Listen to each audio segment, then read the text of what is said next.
കുട്ടികൾ വേണോ വേണ്ടയോ എന്ന് ആളുകൾ ചിന്തിക്കുന്ന ഒരു സമയമാണ്. ചിന്തിക്കണം.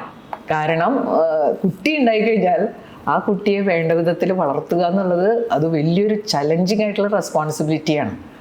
അത് ഏറ്റെടുക്കാൻ പ്രാപ്തി ഉണ്ടാവണം. ഞങ്ങളുടെയൊക്കെ ചെറുപ്പകാലത്ത് എങ്ങനെയായിരുന്നെന്ന് വെച്ചാൽ സന്താന നിയന്ത്രണത്തിലൊന്നും ആർക്കും വിശ്വാസമില്ല. ഉണ്ടായ സന്താനങ്ങളെയൊക്കെ നല്ല ഭംഗിയായിട്ട് ഡിസിപ്ലിൻഡ് ആയിട്ട് വളർത്തുമായിരുന്നു. അതിങ്ങനെ വളരുമായിരുന്നു അവർ. അപ്പം അതെല്ലാം മാറി, നമ്മൾ മാറിയ സാഹചര്യത്തിൽ കുട്ടികൾ എന്നുള്ളത് എപ്പോഴും നമുക്ക് ഒരുപാട് സന്തോഷം തരുന്ന കണക്ഷൻസാണ്. അപ്പം ഞാൻ എൻ്റെ ജീവിതം നോക്കുമ്പോൾ ഞാനിപ്പോൾ എൻ്റെ ഒരു ഗ്രാൻഡ് മദേഴ്സ് റോളുണ്ട്. എനിക്ക് ഒരു പേരക്കുട്ടിയാണുള്ളത്, നിയാമോളാണ്. അപ്പോൾ നിയാമോളുമായിട്ട് ഞാനിങ്ങനെ സമയം ചിലവഴിക്കുമ്പോൾ നല്ല രസമാണ്. ഈ കുട്ടികൾ എന്ത് ഇന്നസെൻ്റ് ആണ്. അപ്പോൾ അവരുടെ കൂടെയുള്ള കണക്ഷൻസ് നമുക്ക് ഒരുപാട് ഊർജ്ജം തരുന്ന ഒന്നാണ്. അപ്പോൾ കുട്ടികളൊരു സമൂഹത്തിൻ്റെ വലിയൊരു ആവശ്യവും കൂടിയാണ്. ഇത് നിലനിൽക്കണമെങ്കിൽ കുട്ടികളുണ്ടാവണമല്ലോ. അപ്പോൾ ഇവിടെ പാരൻറ്റിങ് വളരെ ചലഞ്ചിങ് ആണ്.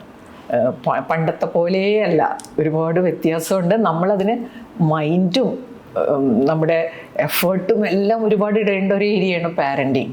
ഒരു കുട്ടി ഉണ്ടാകുമ്പോൾ എന്തൊക്കെ ചിന്തിക്കണം, കുട്ടി ഉണ്ടാകുന്നതിന് മുമ്പ് തന്നെ നമ്മൾ പ്രിപ്പയർഡ് ആവണം. പാരൻറ്റിങ് തുടങ്ങണം. ഞാൻ പറയുന്നത് ഭാര്യയും ഭർത്താവൊക്കെ സംസാരിക്കണം. അവർ പുസ്തകങ്ങൾ വായിക്കണം, അവരുടെ ആശയങ്ങൾ അങ്ങോട്ടും ഇങ്ങോട്ടും കൈമാറണം. കാരണം കുട്ടിയുടെ മുമ്പിൽ വെച്ച് നമുക്ക് ആശയക്കുഴപ്പങ്ങൾ ഉണ്ടാകാൻ പാടില്ല. നമ്മൾ വളരെ ഈ കാര്യത്തിലൊരു കൺസെൻസസ് ഇല്ലേ, എങ്ങനെ കുട്ടികളെ വളർത്തണം.